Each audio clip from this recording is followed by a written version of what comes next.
everyone goes through a similar thing. They're like, oh, it's just about big armies, and you're like, okay, maybe. And then people are like, no, it's just about lots of little spies, and they're like, oh, hang on. And so it's like people evolve through like the same sort of progression, and then it gets to a point where it's like, actually, it's pretty dynamic. Like, it really comes down to the particular map. It comes down to the situation you're in. And then one thing I'm quite proud of is that, like, you can often pivot. So if you kind of have gone in one direction, you're like, I'm losing this match. You can kind of go, okay, I can do enough things. I can do some, like, military ruling here, and then, like, build up one big spy and use that in a surprising way. And so that's one of my favorite things is playing the game is like when you get backed into a corner, there's often like the challenge of trying to puzzle your way out and being like, okay, is there a move I can do? Can I predict a wild move that they're going to do and use that to kind of like turn the table back in my favor? It's definitely cool because the procedurally generated maps kind of make everything fresh. Like everything's not as stable. It's different every time. That's a fun part of it too. Yeah, and that sort of discovery is like I find it interesting that like after years of working on this game, I still will fire up a game and go, all right, let's see what happens. Like, what's this time? And so often you'll be like, oh yeah, I've got this. I need that farm and these castles, and you start playing a little bit on autopilot, and then very quickly you'll be like, how is that one little island covered with forest the most important thing on this map, where we just endlessly are fighting for position? So it's like, yeah, I think, and that's what we found is like once people get to a certain skill level and understand the nuances of the game, it really just comes down to like who is best at reading the map and having the appropriate strategy for that game, because it's like it can change. It's like sometimes like, yeah, I just need to be really solid defenses. Other times like I just need to go for spies and get like the most cities as possible. And so it's well, look, it's good fun while we're able to play it today. Yeah, sorry about that. No, it's all good. The slight anticlimax there. We are close. We are joined with Jim. Hi. From Ghostback Games with the game Spies and Soldiers, turn-based strategy game. So we're here at PAX 2023. I feel sorry for you guys, it's been so busy. So my first question for all the developers is always, what's your process been to get here? Where did Spies and Soldiers, I'm sorry. Now I'm excited for the sequel, Spirits and Soldiers, though, the more mysterious where did version. Spies and Soldiers begin? It's a really good question. Spies and Soldiers started out actually as a personal project with my brother and I, just as a way to hang out. So we kind of would work on it on weekends and a couple of times a month probably. And then, so it's a turn-based strategy game. It's like basically inspired by board games. We love board games. And so we kind of like wanted to make something that allowed you to play those online with a friend. And so we put together this little prototype, and it actually just came together really quickly. The core mechanics came together really quickly, and we were surprised at how popular it was, and so we were like, well, this actually has legs, and so we went for Vic Screen funding. This is about 6 years ago, and we got some funding from them, which allowed us to basically build the infrastructure to make the online multiplayer version of it, and bring in a few extra teams. So at that point, we were like, we have a team of about 4 people. Yep. And can you go into some detail about the process of Vic Screen? Like, how did you get the funding from them? What was that process like? Yeah, for sure. And how did you find them? Yeah, Vic Screen are great. Like I think, so basically that's a government body that gives out grants. They don't expect any like return on it, so it's just money to go into development. And they, as a developer, they scale pretty well. So they can they'll fund small games with even just like one developer up to small companies who are doing bigger projects and things. So they're kind of across the industry spectrum. And they're also super flexible. Like sometimes you can get funding to just make a prototype, or you might get finishing funding or funding for marketing. So they can kind of come in at different points in the project cycle. We've actually had 2 rounds now, so we went back last year and got a second round of funding that allowed us to build out like the single player campaign side of the game. Well, that's interesting because they say marketing is like the toughest part for a game developer. Yeah, for sure. The most expensive in some cases, yeah. Yeah, and I think the real tricky thing, I mean, it's across all the arts, but it's especially like indie devs, it's like you need to be able to make games and you also need to be able to market games. Yeah. And so with a small team, having some resources that allow you to like bring in a marketing person or even just be able to like have that little bit of marketing budget is, it really goes a long way. So this is your second year at PAX, is it? Yeah, so we bought the game last year, was our first time, and this is our second year, and so far going well. Yeah, and it seems that indie games are a really booming business these days. Yeah, I mean, they've always been popular, but now you've got so many presenters here. I think you were telling me before we started recording that there were lots and lots of entrants this year.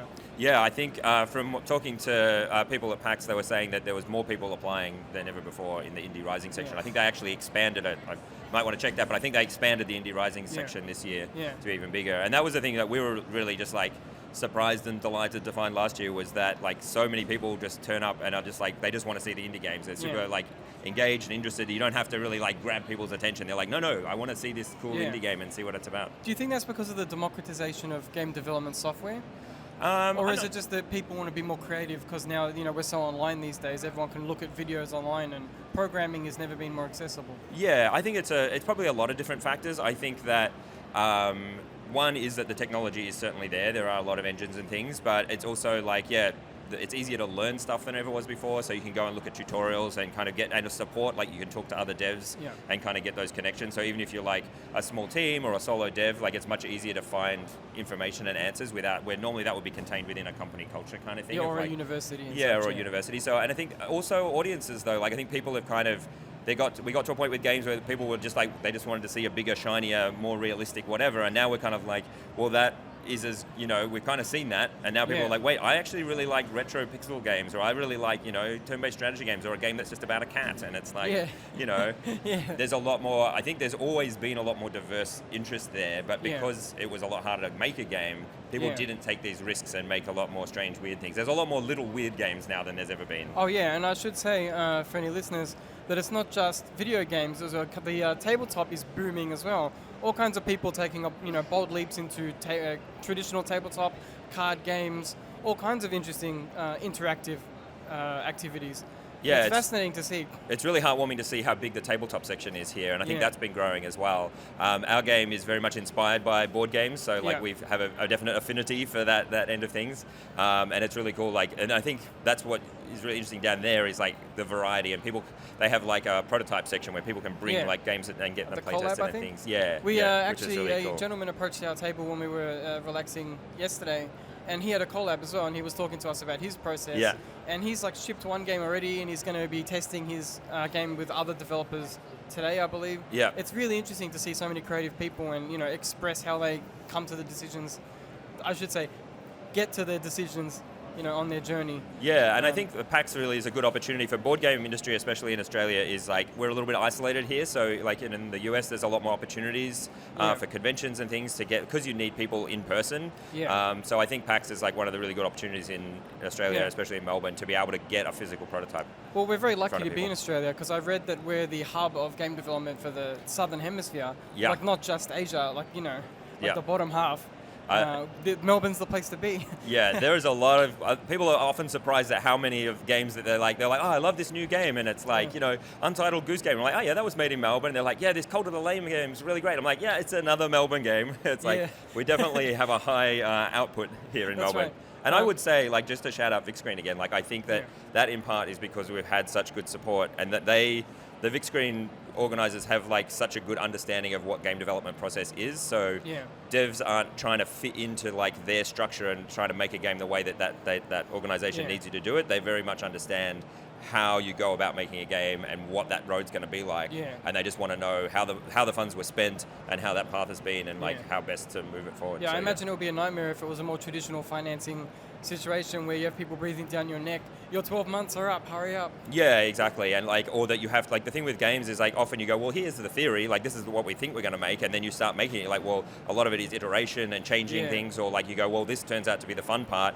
Like one of our things is like we were just going to be online multiplayer originally, but then as we played it, we had like a really big audience. We were like, we want single player. Yeah. And so we were able to pivot that and basically go back to them and be like, hey, here's the change of plan. Yeah. Well, this leads to my favorite question. Are there any features or content that you really wanted in the game, but you just couldn't make it work? Like anything still rolling around up there that you're like, damn, how can I insert this? I have like a 3-phase plan. So, stage 1 is Spies and Soldiers, and then the stage 2 is Monarchs and Merchants, which is where I put all of the features that I didn't get into Spies and Soldiers. And then phase 3 is Take Over the World. So, Oh, well, humble. But no, there's always, especially with a small team, we have a very lean design process where it's like everything has to be serving multiple purposes. So it's like sometimes when we're running low on budget or time, we're like, oh, we should see if we can cut anything, but we've already been so stringent with what we put in. And also, like, it's sort of inherited from the board game aesthetic as well, but like our design is very elegantly interlinked. So every single piece is kind of linked up to something else. So it's one of these things that it is actually kind of hard I think the thing for me that I'm like, I hope we get the time, because we haven't released the game yet, is time to just put more polish and content and like Yeah. make it a bit juicier and have more art. And with all of our Yeah. procedurally generated art, so all of the art is randomly generated each time, all of our maps are randomly that's awesome. generated. Yeah. So that's the bit that I'm like, yeah, it would be really nice to just have more time to put into that Yeah, towards the end absolutely. of development. So the other question I always have to ask people is what's next? And I know some people like talking about it, some people don't. So is there anything coming up for Spies and Soldiers, or is there another project like you're going to hit the ground running on? Yeah, we've definitely got plenty of plans. So the thing is that we're kind of getting towards the end of development of Spies and Soldiers, so we're hoping to do a full release sometime early next year. So keep an eye out for that. And once we're released, though, the kind of the nature of the game is we want to put out little expansions for it. So because it's we can kind of add like little themed updates, basically. So it's Yeah. like, oh, now we have desert terrain and some desert units, and the way it's designed is that we can keep kind of putting those out. So the Yeah. idea would be that Like we kind of modular, continue to support the game, and then we do have some other plans for, if that goes well, like we have a line of strategy games that we'd like to continue fantastic. to develop. Yeah, so it's Yeah. like hopefully the start of an ongoing series of stuff. Yeah. Yeah. Thank you so much for your time. No worries. Where can we find you? So the best place is on Steam. If you search Spies and Soldiers on Steam and wishlist us on there. We also have a free demo if you want to check out where the game's at the moment. And we're also on Twitter as Ghostback Games. So yeah, that's the best way to check it out. Thank you so much for your time. Thanks Jim for from the Ghostback time. Games. Thanks very much. Enjoy the rest of PAX. Thank you.